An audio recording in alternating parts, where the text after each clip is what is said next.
If you memorialize an astronaut that perished serving our country by naming a school after them, what on earth could cause you to want to remove that name from that school? Because that's exactly what went down not too long ago when there was a vote to remove Krista McCullough's name from a middle school.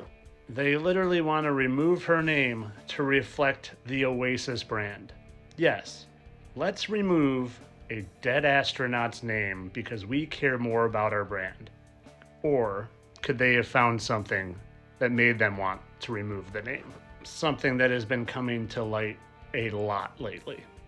George Bush Sr. hand-selected the teacher, Krista McCullough. What are the odds that 30 years later, there is a professor at Syracuse University with the name Sharon McCullough?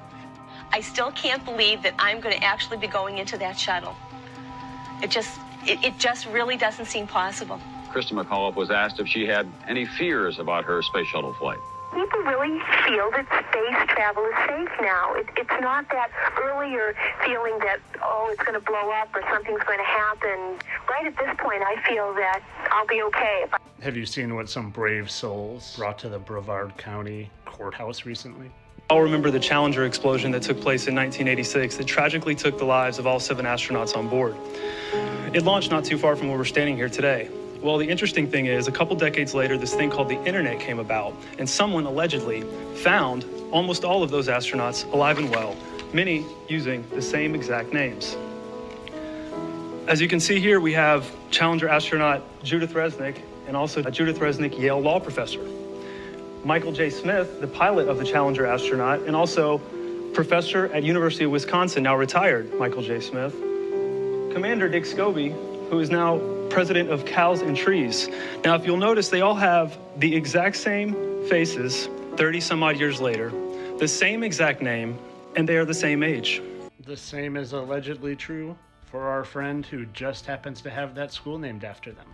Could it be that the school board caught wind of what was going on with these court cases and decided to take action before action was taken to them? Now, I did some research, and the only other time I could find a school building or a school being renamed was because they found out that the memorial just happened to memorialize a bunch of racists.